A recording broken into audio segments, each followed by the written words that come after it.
The history behind the survival of Hinduism is a story older than any kingdom, empire, or prophet. It is the story of how an ancient way of life, born from the hymns of unknown poets and the prayers of early civilizations, endured for over 3,500 years without a single founder or fixed creed. Hinduism began not as a religion, but as a worldview, a search for truth, harmony, and connection between the self and the universe. It survived conquests, cultural shifts, colonial rule, and globalization because it could adapt without losing its soul. From the sacred fires of the Vedic age to the modern temples and yoga studios of today, Hinduism has continuously evolved, adapting and reshaping itself to meet the needs of every age. Its strength lies in its openness, in its belief that truth has many paths and that no single scripture or teacher owns wisdom. This spirit of resilience, reflection, and renewal explains why Hinduism remains the world's oldest living faith, still practiced by more than 1 billion people across continents. It is not merely a religion of rituals, but a living civilization, one that bridges philosophy and faith, reason and devotion, tradition and transformation. To understand how Hinduism became this enduring force, we must journey back to where it all began, before the Vedas, before the Sanskrit hymns, before even the word Hindu existed. It started in the ancient plains of the Indus Valley, where a mysterious civilization built cities of stone and faith long before written history. Out of that world, through centuries of change, would rise the first voices of a sacred tradition, the dawn of the Vedas. By the middle of the 2nd millennium BCE, a new chapter of human history began to unfold on the plains of northern India. The Indus Valley Civilization, once full of great cities like Harappa and Mohenjo-daro, had faded into memory. In its place, a different world was beginning to rise, one shaped by people who carried songs, rituals, and a sacred language that would come to define much of South Asia's future. These people were the Indo-Aryans. Scholars believe they were part of a large family of tribes that once lived across the grasslands of Central Asia, a region stretching from the Caspian Sea to the foothills of the Hindu Kush. Around 1500 BCE, some of these groups began moving southeast through mountain passes, such as the Khyber Pass, and entered the fertile lands of the Punjab. Their arrival was not an invasion in the sense of great battles or conquest. Rather, it was a slow migration, families, herders, and clans traveling with their cattle, horses, and chariots. Over generations, they mingled with the local populations who had survived the decline of the Indus cities. Together, they formed the foundation of a new civilization, Vedic India. The Indo-Aryans spoke early Sanskrit, a branch of the Indo-European language family that also included Greek, Latin, and Persian. Their earliest literature, the Rig Veda, preserves the sound of this ancient tongue. Composed between 1500 and 1200 BCE, the Rig Veda is not only the oldest text in India, but one of the oldest religious texts in the world still used in living tradition. The Rig Veda contains 1,028 hymns, called suktas, arranged into 10 books or mandalas. Each hymn was composed in verse and passed down orally from teacher to student for centuries before it was ever written down. This oral tradition was so precise that even the rhythm, pronunciation, and tone of each syllable were carefully preserved. The hymns were dedicated to natural forces that the Indo-Aryans saw as divine: Agni, the god of fire; Indra, the warrior god of thunder and rain; Varuna, the upholder of cosmic order; Soma, the sacred plant and its deified essence; Surya, the sun; and Ushas, the dawn. The poets of these hymns, known as rishis, saw the world as alive with sacred energy. Every wind, flame, and drop of rain was an act of divine presence. The central idea behind their world was Ta, the order that keeps the universe balanced. Everything, from the movement of the stars to the cycle of seasons, was believed to follow this cosmic law. Human beings had a duty to live in harmony with it, through truth, right action, and ritual. If Ta was broken, chaos would follow, both in the world and within the soul.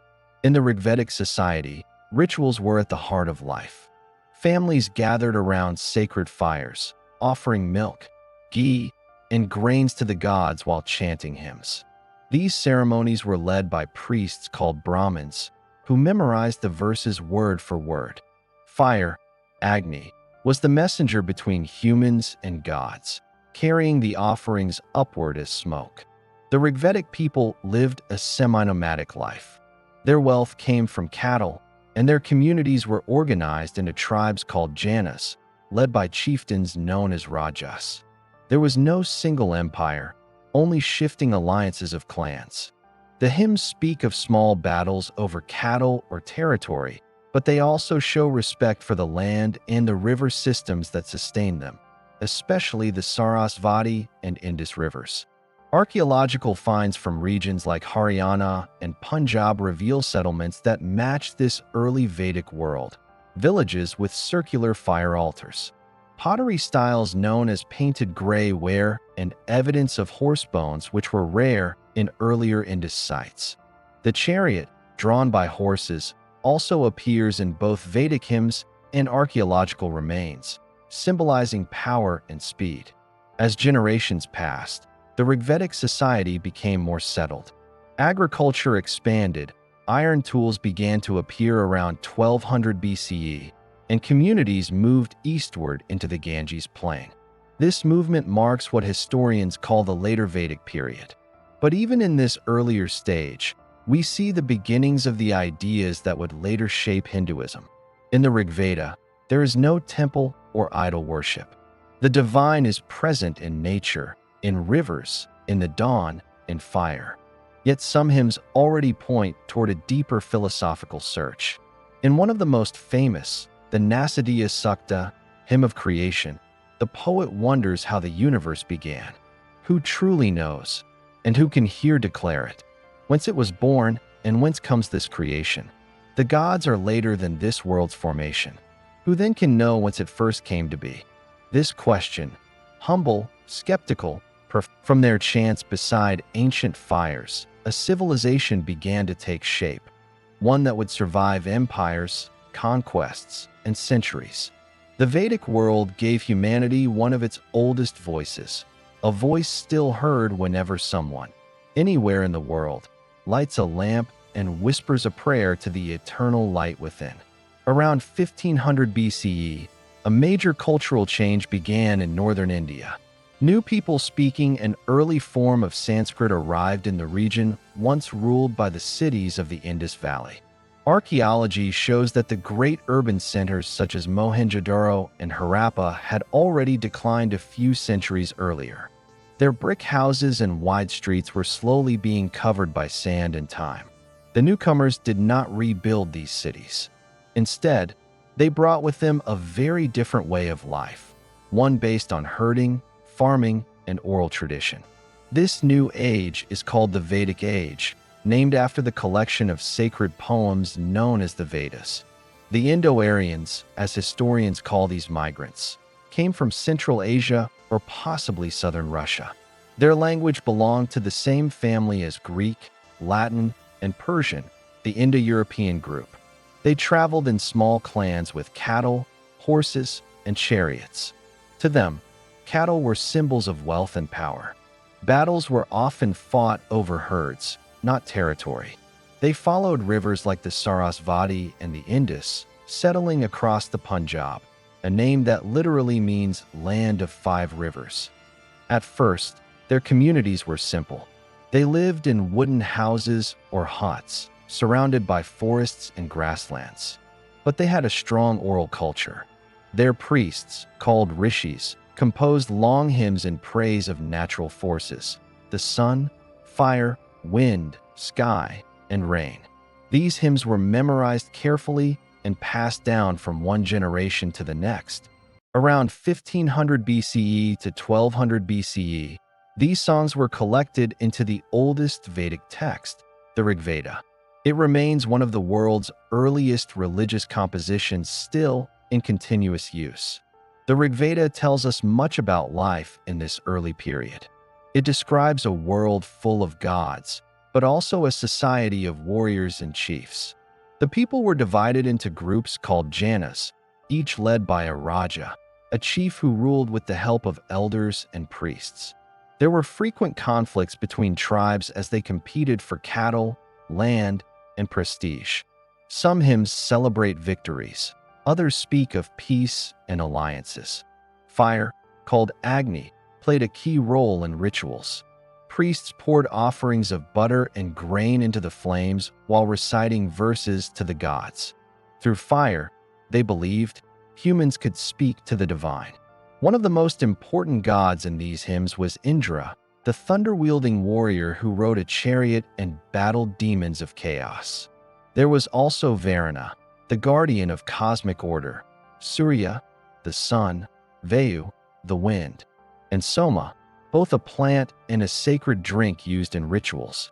These deities represented elements of nature, showing how the early Vedic people viewed the world as a living, sacred system full of invisible powers that needed respect and balance. As centuries passed, between 1200 BCE and 1000 BCE, Vedic life grew more settled.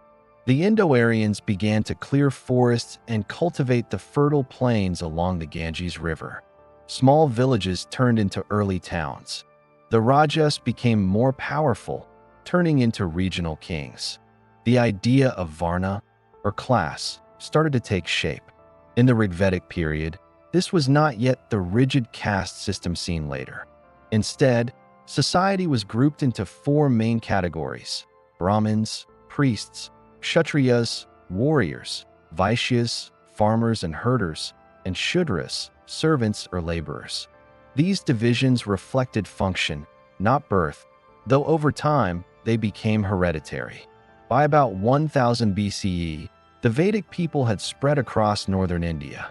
New centers appeared in the Ganga-Yamuna region. The focus of power moved eastward, away from the old Punjab heartland. Rituals grew more complex.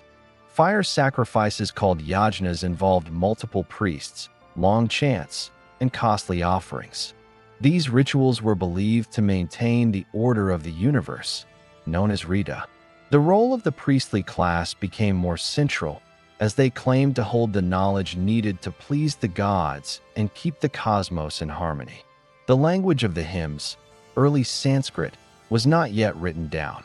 Everything was preserved through sound and memory. Students, often from priestly families, learned to recite verses word for word under the guidance of teachers. Even today, these oral traditions survive in India, showing remarkable accuracy across more than 3,000 years. Archaeological findings from this period, pottery, fire altars, and iron tools, support the picture painted by the Vedic texts. In places like Bhagwanpura and Hastinapur, remains of early Vedic settlements show small farming communities that traded with neighboring groups. Iron began to replace bronze around 1000 BCE, making it easier to clear land and expand agriculture.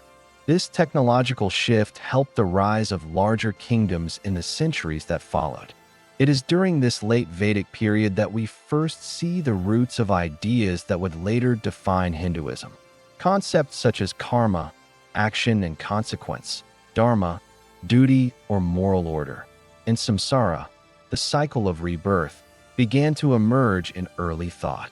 These were not yet fully formed religious doctrines, but reflections on how the universe worked and how humans should behave within it. Alongside these beliefs, there was also the growing power of ritual specialists. Some scholars see this as the first separation between formal religion and personal faith. The priests emphasized sacrifice as the key to cosmic balance, while some thinkers began to ask deeper questions about life, death, and the nature of reality.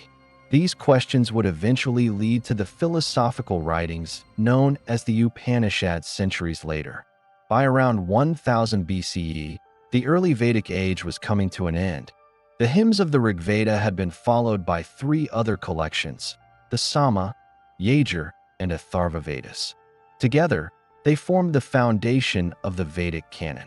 But society itself was changing. Kingdoms grew larger and more organized. New urban centers appeared. Trade routes expanded. The old tribal world of the Indo-Aryans was transforming into something far more complex, a network of early states that would dominate the next era of Indian history. In the middle of these changes, a distinct cultural identity began to form, one that blended Vedic ritual, social order, and a growing body of philosophical thought. This was not yet Hinduism as a defined religion, but the roots were clearly visible. The rituals of the fire altars, the hymns to natural forces, the moral idea of dharma, and the poetic sense of a universe governed by order, all these elements would endure for thousands of years. Historians date this transformation between roughly 1500 BCE and 1000 BCE, a span of 5 centuries that shaped the spiritual and cultural DNA of the Indian subcontinent. It was during this period that the oral traditions of the Vedas became the heart of a civilization, linking the sacred with the everyday and giving birth to one of the world's longest continuous cultural lineages. The Vedic age did not end suddenly. Its legacy continued, flowing into later centuries like a river, finding new courses. The rituals and ideas of these early Indo-Aryans would mix with older local beliefs and new philosophical movements. The story of Hinduism, from nature worship to deep spiritual inquiry, would keep evolving. But here, at the end of the second millennium BCE, we can already see the shape of a civilization that understood time as endless, creation as cyclical, and the divine as both immanent and beyond reach. From scattered tribes came the seeds of a vast tradition, one that would endure longer than any empire, carried forward in verse, ritual, and the unbroken rhythm of human memory. After 1000 BCE, the Indo-Aryan world began to change. The old tribal system of the early Vedic age was slowly replaced by small kingdoms and powerful families. The people who once wandered with their cattle now lived in settled farming villages and towns.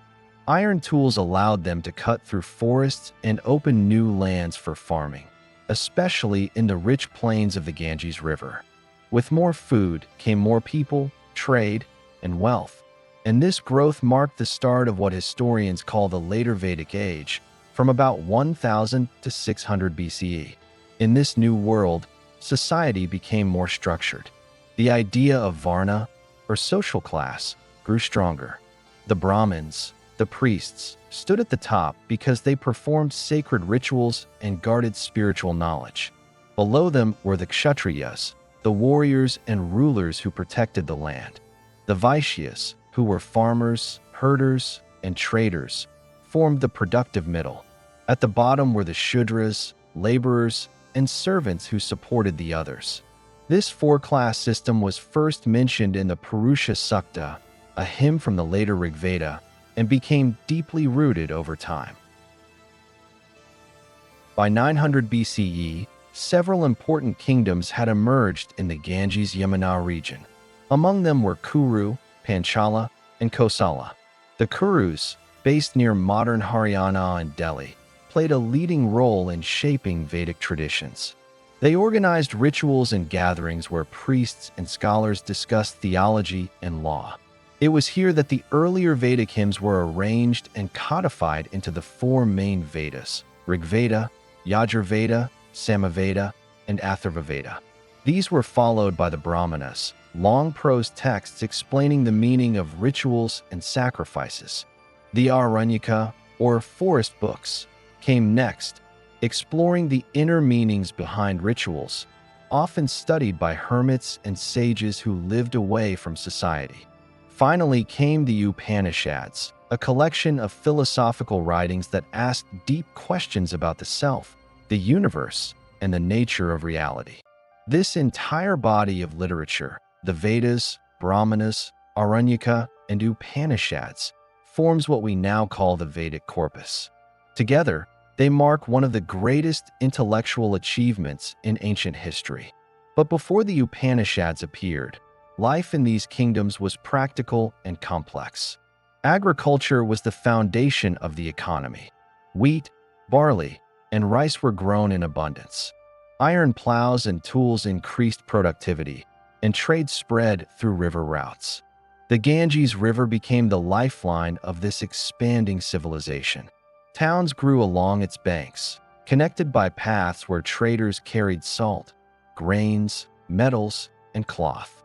Political power was no longer limited to clan chiefs. Kings claimed divine authority, often supported by priests who performed rituals to legitimize their rule.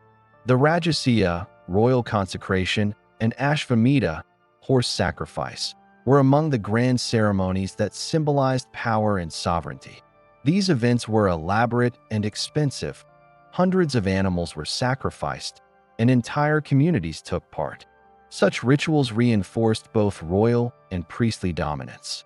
However, as rituals became more complex, so did doubts about their purpose. Some people began to wonder, could sacrifice alone bring wisdom or salvation? Was there something beyond the visible world of gods and offerings? These questions marked the beginning of philosophical thought in India, a movement from external rituals to inner understanding. Between 800 and 600 BCE, the first Upanishads were composed, most notably the Brihadaranyaka and Chandogya Upanishads. These texts are considered the earliest records of Indian philosophy. Instead of focusing on pleasing the gods through fire, they sought to understand the ultimate reality behind everything, called Brahman. They also explored the idea of the Atman, or the individual self, and taught that the two were not separate. Atman is Brahman, one verse declares, meaning the deepest part of each person is the same as the eternal reality of the universe. This idea became one of the cornerstones of Hindu thought. The goal of life, according to these teachings, was to realize this unity, to see that the same divine essence exists in all beings. The concept of karma also developed during this time. It was no longer just about ritual action, but about moral action, the idea that every deed, good or bad, produces results that shape future lives. Along with karma came samsara, the cycle of birth, death, and rebirth, and moksha, the liberation from that cycle. These ideas represented a profound shift. Religion was no longer only about rituals performed by priests. It became a path of knowledge and self-discovery. The sages of the Upanishads, such as Yajnavalkya, Adalaka Aruni, and Gargi, debated philosophy with logic and clarity. Their conversations show a lively intellectual culture where both men and women could question authority and seek truth. While these spiritual ideas were taking shape, the political landscape continued to evolve. The Ganges Valley saw the rise of 16 major states, known as the Mahajanapadas, around 600 BC. These included Magadha, Kosala, Kashi, and Vaji. Some were monarchies, others republics ruled by councils. Magadha, located in modern Bihar, would later become the center of power for many empires, including the Mauryas. The shift from tribal rule to organized states also brought new challenges. Taxes, armies, and administration became essential. Kings built capitals, appointed ministers, and maintained standing forces. Social order was reinforced through religious codes, many of which were recorded in texts like the Dharma Sutras, early guides on law and ethics. Culturally, this was a time of great diversity. The Vedic religion continued to dominate the upper classes, but other traditions began to flourish. Local deities, fertility cults, and ancestral worship remained important among rural populations. Over time, these local beliefs started blending with Vedic ideas. Gods like Rudra, later known as Shiva, and Vishnu began appearing more prominently in religious thought, foreshadowing the devotional movements that would arise centuries later. Archaeological evidence from this period supports these developments. Sites like Ujjain, Rajgir, and Kaushambi show early urban planning, pottery industries, and trade links reaching as far as Central Asia. The discovery of punch-marked coins from the late 7th century BCE shows that a money economy was beginning to replace barter trade. This growing wealth also supported education and culture. Scholars gathered in royal courts, composing verses, discussing philosophy, and teaching students in forest hermitages, the gurukulas. Education in this period focused on memorization and discipline. Students learned through recitation and debate. The study of grammar, mathematics, astronomy, and medicine also began to develop. Panini's work on Sanskrit grammar, dated around 500 BCE, is a masterpiece of linguistic analysis, though slightly later than this period. His precise system helped preserve the language for thousands of years. Meanwhile, the religious landscape continued to evolve.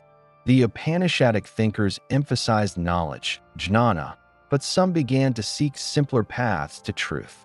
They withdrew from society, living as wanderers or hermits.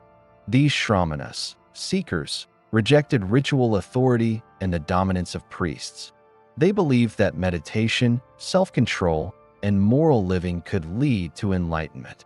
From this movement would later emerge Buddhism and Jainism, two great spiritual traditions that challenged Vedic orthodoxy but still shared many of its core ideas about karma and liberation.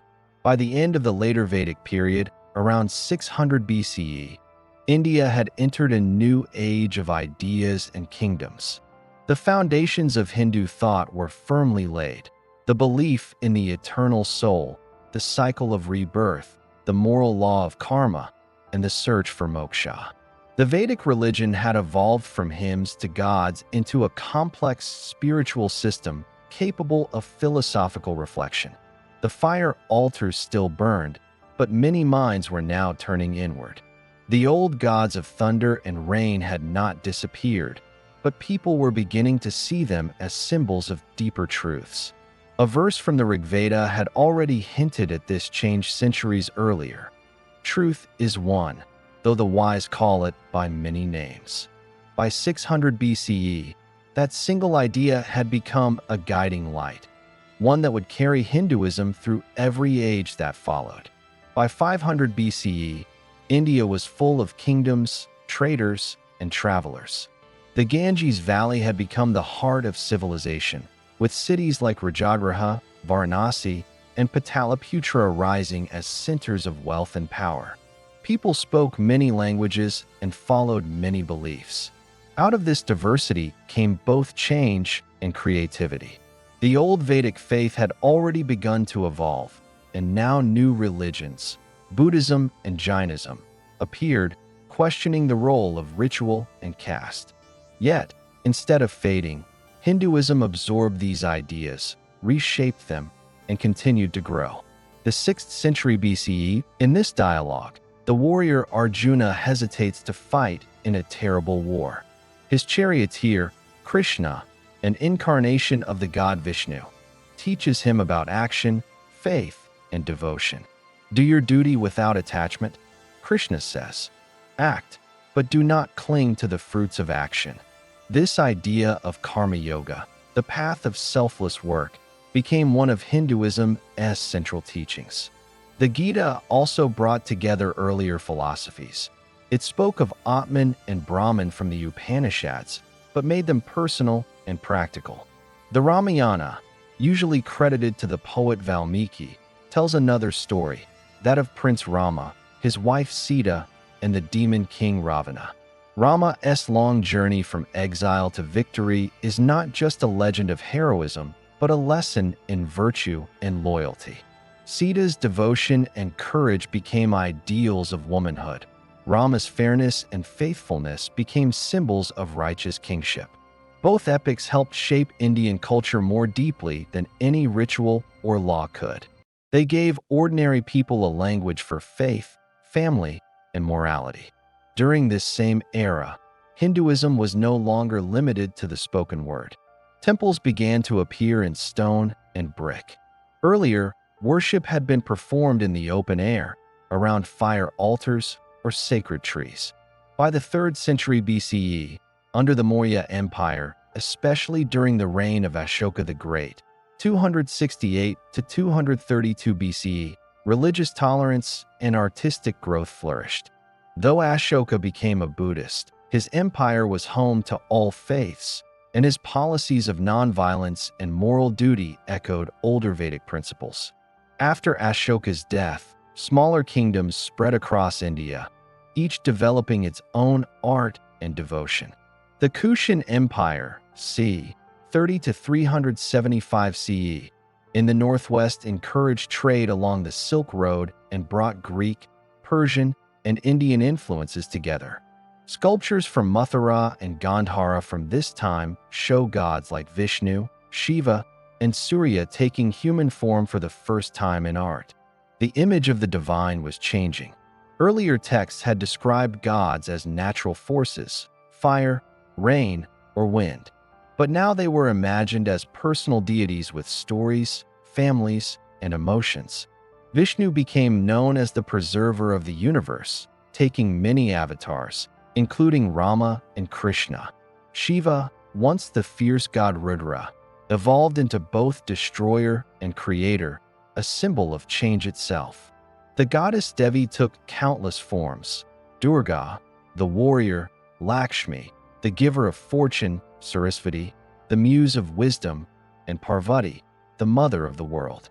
By the 1st century CE, temples to these gods appeared throughout the subcontinent. The earliest surviving examples, like those at Deoghar and Udayagiri, show a blend of art and devotion that would define Hindu architecture for centuries. The worship of images, Murti Puja, became a way for people to connect with the divine presence in a personal way.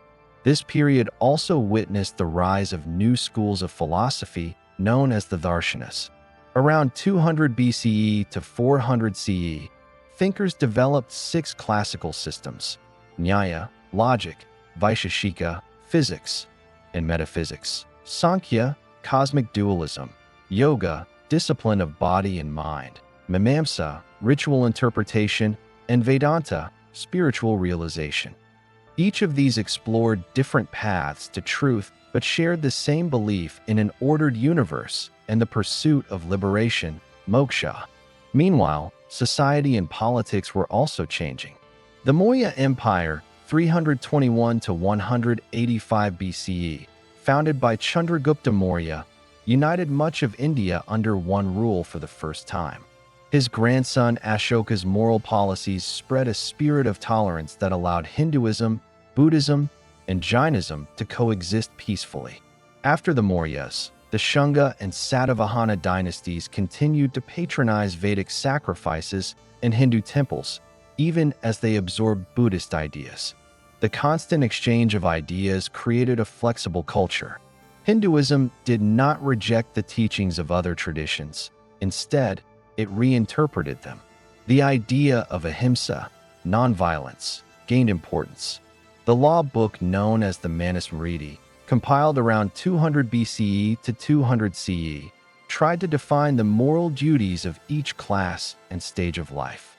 Though its rules were strict, it also emphasized that truth, generosity, and self-control were the greatest virtues. By 320 CE, a new dynasty rose in northern India, the Guptas. The Gupta period, which lasted until about 550 CE, is often called the Golden Age of India. It was during this time that Hinduism achieved its classical form. The kings, Chandragupta I, Samudragupta, and Chandragupta II Vikramaditya, saw themselves as defenders of Dharma, or cosmic law. They supported scholars, poets, and temple builders. Under the Guptas, Sanskrit literature reached its height. The poet Kalidasa wrote plays like Shakuntala and epics like Raghavamsha, blending romance, philosophy, and devotion. His works celebrated nature, love, and divine order, themes that reflected Hindu thought at its most elegant. Scholars such as Aryabhata made advances in astronomy and mathematics, including the concept of zero. The Puranas, vast collections of myths, genealogies, and moral tales, were also written in this era, spreading Hindu ideas to every corner of the land. The Puranas retold the cosmic stories in a form that the common people could understand. They described the cycles of creation and destruction, the deeds of gods and heroes, and the sacred geography of India, rivers, mountains, and pilgrimage sites. They also explained rituals, festivals, and moral duties, turning the abstract philosophy of the Upanishads into a living culture. During this same period, Hindu art reached new heights. The temples of the Guptas introduced the basic layout that would dominate later Indian architecture: a sanctum, Garbhagriha, housing the deity's image, and a tower, Shikara, rising above it like a mountain peak. Carvings on the walls told scenes from the epics and the lives of the gods. Sculpture, music, and dance all became expressions of worship. Trade and travel helped spread Hindu culture far beyond India. Merchants sailed across the Bay of Bengal to Southeast Asia, carrying Sanskrit texts and temple architecture with them. By the early centuries CE, Hindu kingdoms appeared in places like Cambodia and Indonesia. The influence of the Ramayana and Mahabharata can still be seen in those regions today, in art, dance, and language. Inside India, the relationship between devotion and philosophy continued to grow. The idea of bhakti, personal love and devotion to one of the earliest Upanishads, the Brihadaranyaka Upanishad, is believed to have been composed around 700 BCE. It contains some of the oldest recorded philosophical conversations in human history. In it, the sage Yajnavalkya speaks to his wife Maitreyi about the nature of the self, or Atman. He tells her, "It is not for the sake of the husband that the husband is dear, but for the sake of the self." This statement turned traditional thought upside down. Instead of seeing the world through social duty or ritual, Yajnavalkya spoke of an eternal inner being that connects all living things. Around the same time, another text, the Chandogya Upanishad, introduced the concept of Brahman, the universal reality that lies beyond all forms and names. The idea was revolutionary. The gods, the elements, even the rituals, all were only shadows of a single infinite truth. The famous saying from this text, Tat Tvam Asi, meaning "you are that," summed up the growing belief that the divine was not distant but within. This shift changed the direction of Indian religion forever. The focus moved from outward worship to inner realization. People began to see that liberation, called moksha, came not from offerings but from understanding the unity between Atman, the self, and Brahman, the absolute reality. This was the moment when philosophy began to blend with spirituality in India, forming the foundation for what we now call Hindu thought. While the Upanishads were being composed, India itself was changing rapidly. By 600 BCE, iron tools had spread across the Gangetic plains. New cities were rising: Kashi, Varanasi, Vaishali, and Rajagraha, centers of trade, learning, and politics.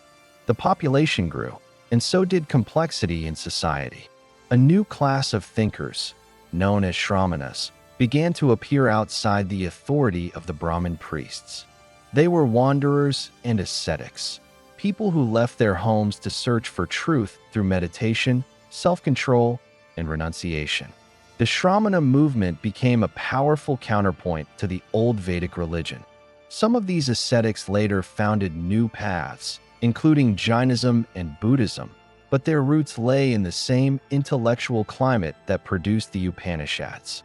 Both the forest hermits of the Upanishads and the Shramanas of the plains were asking the same question: what causes suffering, and how can we be free?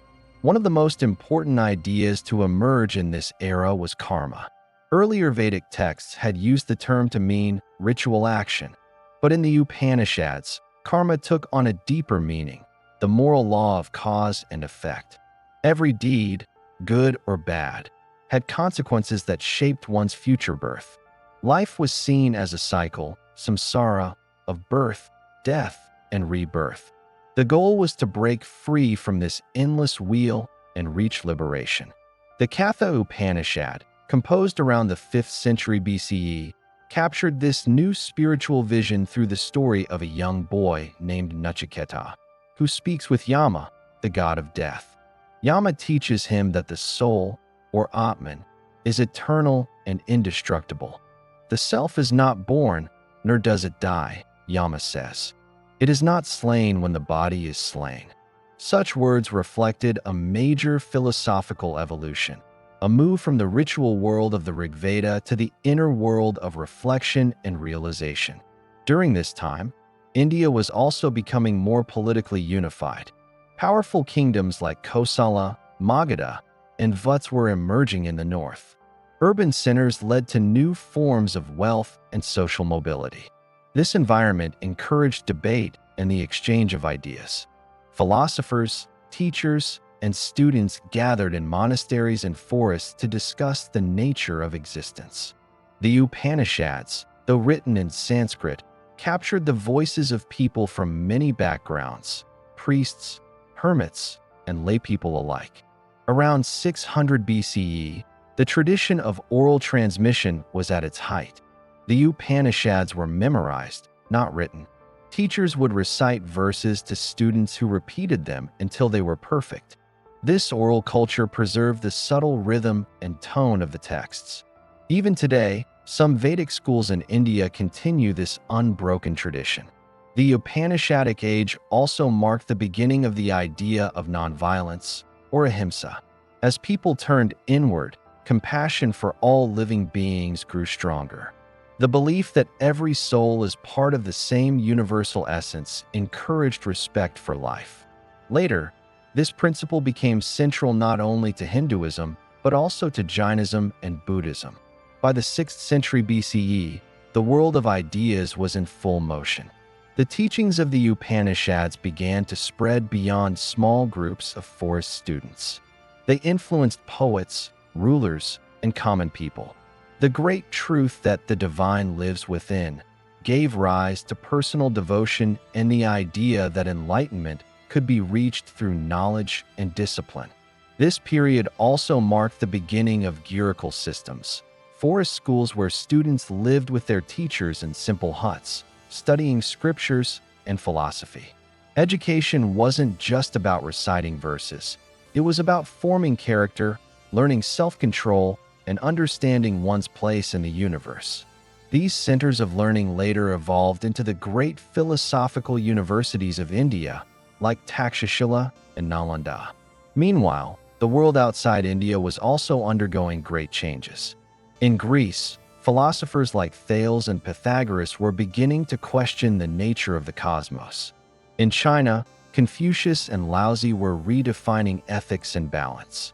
In this global wave of reflection, the Indian subcontinent contributed something unique, a vision of the universe as a single, interconnected reality, where every being, from the smallest ant to the highest god, shared the same essence. The Upanishads eventually became the concluding part of the Vedas, known as the Vedanta, literally the end of the Veda. But this end was not a conclusion, it was a beginning. From these texts grew the foundation of Hindu philosophy, meditation, and yoga. Centuries later, teachers like Adi Shankara would interpret the Upanishads as the core of non-dualistic philosophy, Advaita Vedanta. Yet in this early period, these teachings were not confined to temples or scriptures. They were lived experiences, shared by wandering sages who carried no possessions and slept under trees. They believed that truth could not be owned by anyone, not even by a class or religion. It was to be realized, not performed. By around 500 BCE, as kingdoms expanded and urban life grew more complex, the Upanishadic ideas had already begun to spread widely. They influenced spiritual teachers, inspired reform movements, and redefined the purpose of religion in India. People began to see that beyond the world of forms and rituals, there existed something timeless and pure, the eternal reality called Brahman. In the centuries that followed, these ideas would blend with devotion, art, and culture to shape Hinduism into a vast, diverse tradition. But in these first few centuries, between 800 and 500 BCE, the foundations were laid. It was here, in the forests and plains of northern India, that people first dared to look beyond the visible world and search for the truth within. This quiet revolution, the turning of the mind inward, would transform not just religion but philosophy itself. And from the voice of those early sages, recorded in the Upanishads, would echo a message that would cross time and culture, that the universe and the self are not separate, but one. By around 500 BCE, India was standing at a turning point. Cities were growing, kings were competing for power, and trade routes stretched from the Ganges plain to faraway lands. But while kingdoms rose and fell, a quiet revolution was taking place in the minds of people. It was a time when old traditions were being questioned and new ideas were being born. This period saw the rise of reformers, people who challenged the dominance of ritual, caste, and blind faith. From this world came two major religions that would deeply influence Hinduism: Buddhism and Jainism. Both movements grew from the same. Around the age of 29, he renounced his royal life and began a long search for truth. For 6 years, he wandered across the plains of northern India, learning from teachers and practicing extreme fasting and meditation. Finally, around 528 BCE, under a Bodhi tree in Bodh Gaya, Siddhartha achieved enlightenment, a state of perfect understanding and peace. From that moment, he became known as the Buddha, the Awakened One. The Buddha's message was simple yet powerful. He taught the Four Noble Truths: that life is full of suffering, that suffering comes from desire, that ending desire can end suffering, and that the way to do this is through the Eightfold Path: right view, right speech, right action, and so on. Unlike the Vedic religion, Buddhism rejected the authority of the Vedas and the caste system. It did not rely on gods or priests, but focused on individual effort, compassion, and mindfulness. This made Buddhism accessible to everyone, from farmers and merchants to kings and monks. Over time, the Buddha's followers formed communities called sanghas, and his teachings spread quickly. By the time of his death around 483 BCE, Buddhism had taken root across much of northern India. At the same time, another great teacher, Mahavira, was spreading a similar message. Born around 599 BCE in Vaishali, in what is now Bihar, Mahavira was the 24th and final Tirthankara of Jainism. Like the Buddha, he renounced wealth to seek truth. He practiced extreme discipline and meditation until he reached Kevala Jnana, perfect knowledge. Mahavira's teachings centered on ahimsa, or nonviolence, carried to its absolute extreme. For the Jains, every living being, even a tiny insect or a seed, has a soul. To harm another being is to harm oneself. Jain monks wore cloth masks and swept the ground before walking to avoid killing small creatures.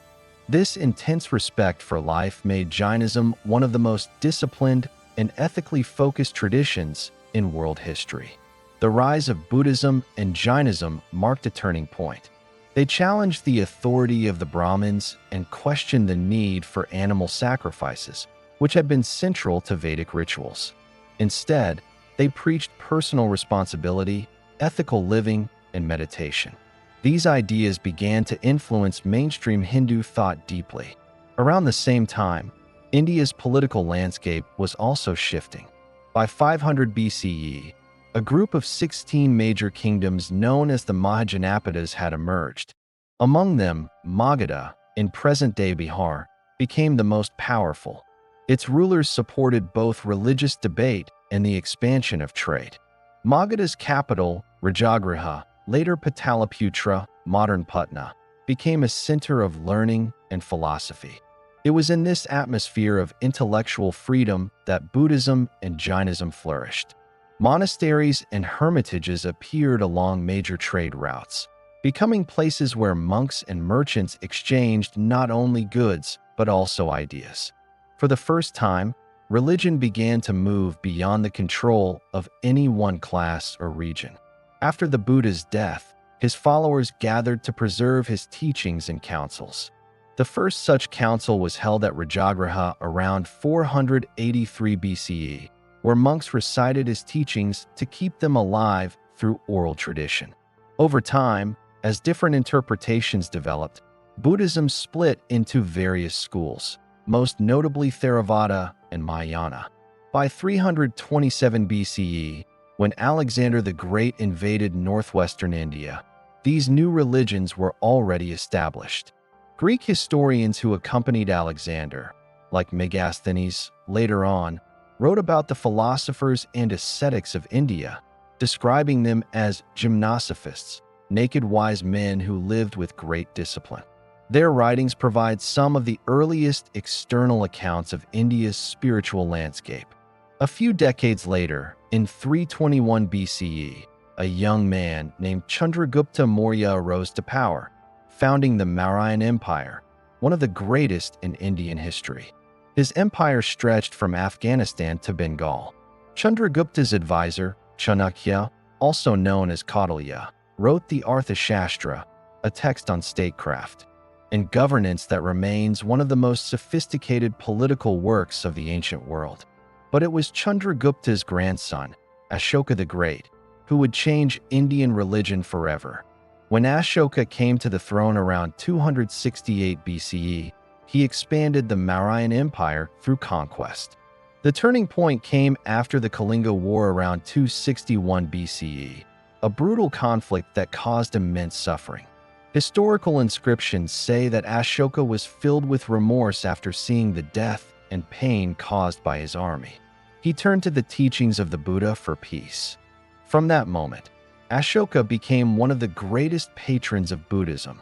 He renounced violence, promoted compassion, and sent missionaries across Asia to Sri Lanka, Central Asia, and beyond. His edicts, carved on stone pillars and rocks across the subcontinent, remain some of the earliest written records of Indian history. They reflect not only his embrace of Buddhism, but also his deep commitment to Dharma, the idea of moral order and righteousness that was already central to Hindu thought.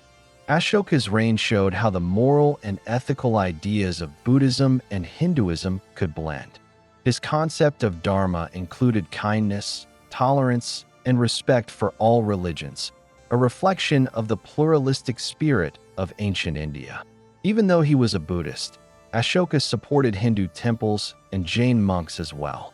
His empire became a model of coexistence.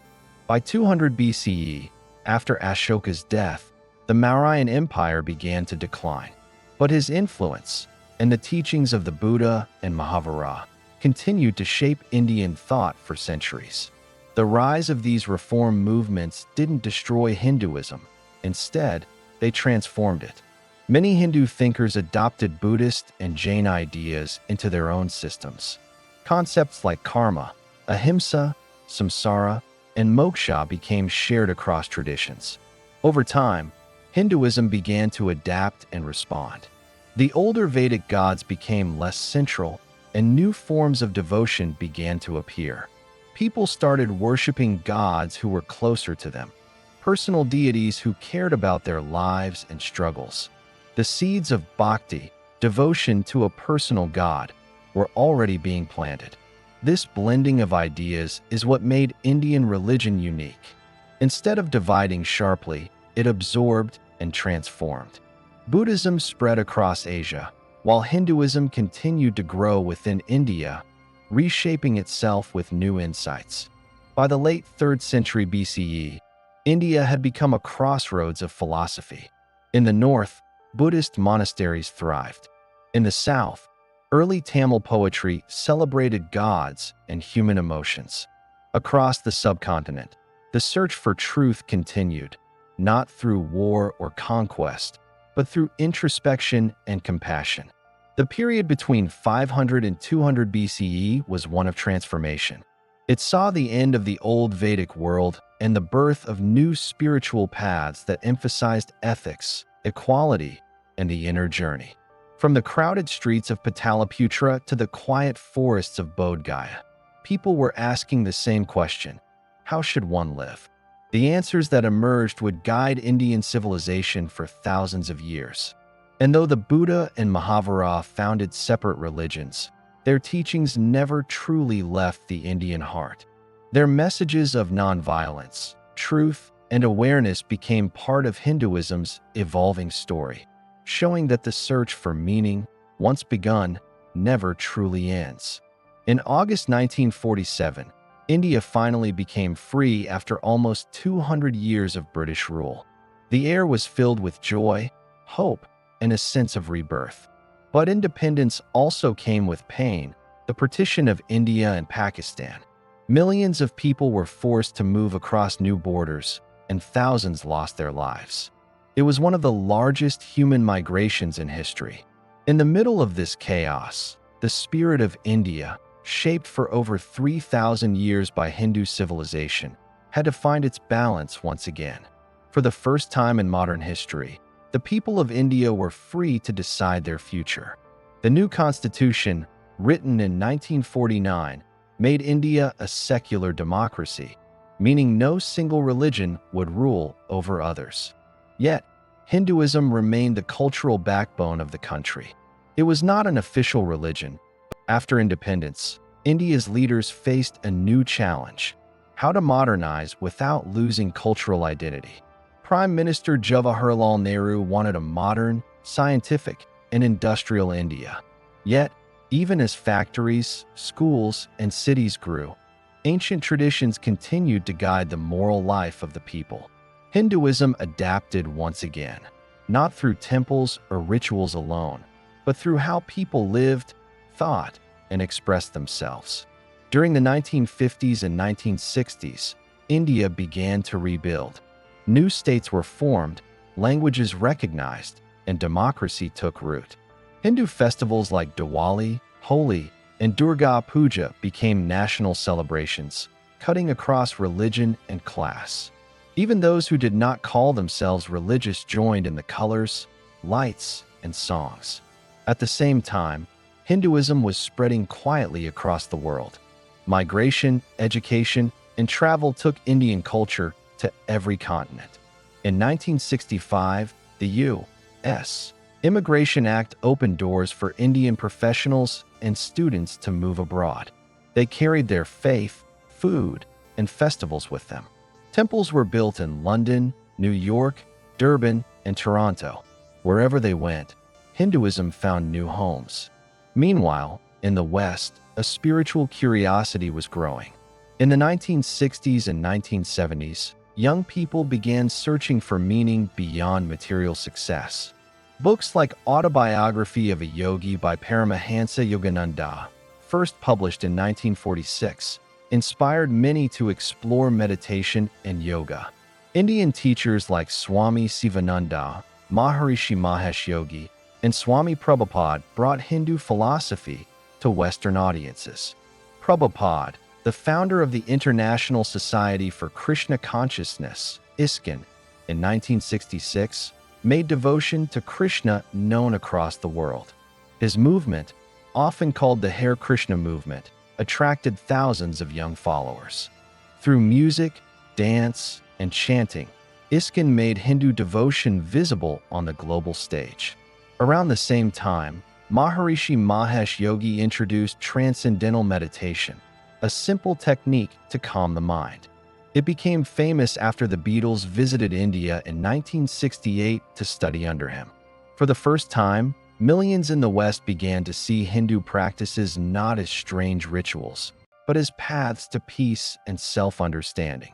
In India, another great figure, Swami Vivekananda, had already laid the foundation for this global exchange decades earlier. His speech at the World Parliament of Religions in Chicago in 1893 introduced Hinduism to the world as a tolerant, universal faith. His message, that all religions lead to the same truth, became a cornerstone of modern Hindu identity. By the mid-20th century, his vision had come alive. Back home, India's social structure was also changing. The constitution banned untouchability and declared equality for all. Yet, caste divisions remained strong in many regions.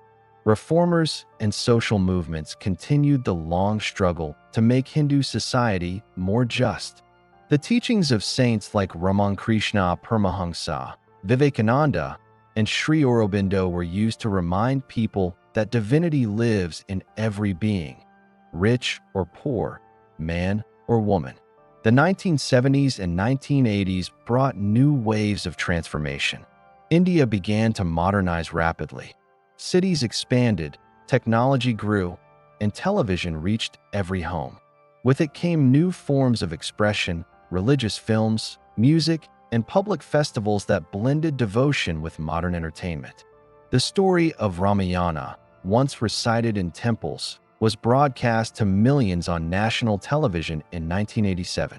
The same happened with the Mahabharata series in 1988.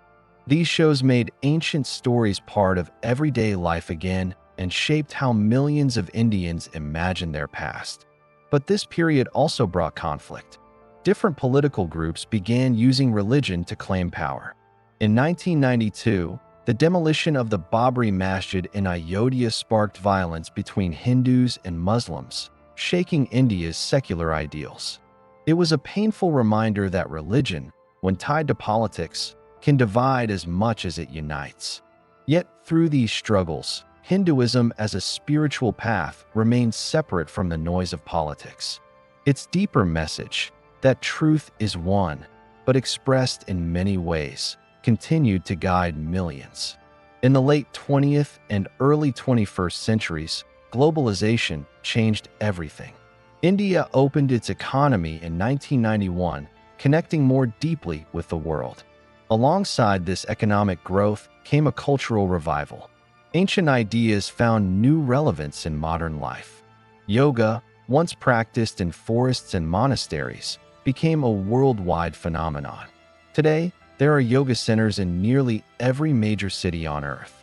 In 2014, the United Nations declared June 21st as International Yoga Day, following a proposal by Indian Prime Minister Narendra Modi. On that day, millions of people, Hindus and non-Hindus alike, practice yoga together, celebrating an idea born thousands of years ago in the Vedic age. Meditation, mindfulness, and vegetarianism, all rooted in Hindu philosophy, are now part of global wellness culture. Words like karma, guru, and nirvana have entered everyday speech. These ideas no longer belong to one country. They have become part of world heritage. At the same time, Hinduism itself has continued to evolve. In today's India, you can find many forms of Hindu practice. Some people visit temples regularly, others meditate or study scriptures. Many simply express their faith through kindness, service, and respect for nature. The idea that God is everywhere, in people, animals, rivers, and mountains, continues to shape how Hindus view the environment. Movements for environmental protection often draw from Hindu beliefs about the sacredness of the earth. The Ganga, or Ganges River, remains a living goddess in Hindu culture. Modern campaigns to clean the river are both ecological and spiritual acts. The same applies to efforts to protect cows, trees, and forests, all seen as divine expressions of life. Hinduism's openness has allowed it to absorb modern science and technology without losing its essence. The spread of the internet and social media has created a new generation of thinkers, teachers, and storytellers who share ancient knowledge in digital form. Online communities discuss the Bhagavad Gita, Vedic astrology, and philosophy. Thousands of YouTube channels, podcasts, and documentaries, much like the one you are now part of, bring the story of Hinduism to a new audience in new ways.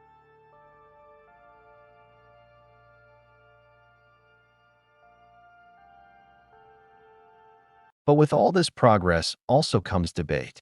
Scholars and practitioners continue to argue about what it means to be Hindu in the modern world. Is Hinduism a religion, a culture, or a civilization? For many, it is all three, a way of life that connects the past with the present. It allows room for belief and doubt, devotion and philosophy, tradition and change. Outside India, Hinduism continues to grow quietly. In countries like Nepal, Sri Lanka, Mauritius, Indonesia, Trinidad, Guyana, Fiji, the United States, and the United Kingdom, Hindu communities have built temples, schools, and cultural centers. These become places not only of worship but of identity, where younger generations learn who they are and where they come from. Hindu festivals have become global events. In New York's Times Square, thousands celebrate Diwali, lighting lamps that symbolize the victory of light over darkness. In London, the Ratha Yatra procession of Lord Jagannath moves through the streets with music and color. In Durban and Singapore, temple chariots are pulled through city roads, reminding everyone of the unity between human and divine. Even in politics and society, Hindu philosophy continues to inspire. Gandhi's message of nonviolence influenced leaders like Martin Luther King Jr. in the U.S. civil rights movement and Nelson Mandela in South Africa's struggle against apartheid. The principle of ahimsa, that truth and compassion are stronger than hate, crossed oceans and changed nations. Today, more than 1.2 billion people identify as Hindu. It is the third largest religion in the world, after Christianity and Islam, and the oldest continuously practiced. Unlike other faiths, it has no single founder, prophet, or holy book.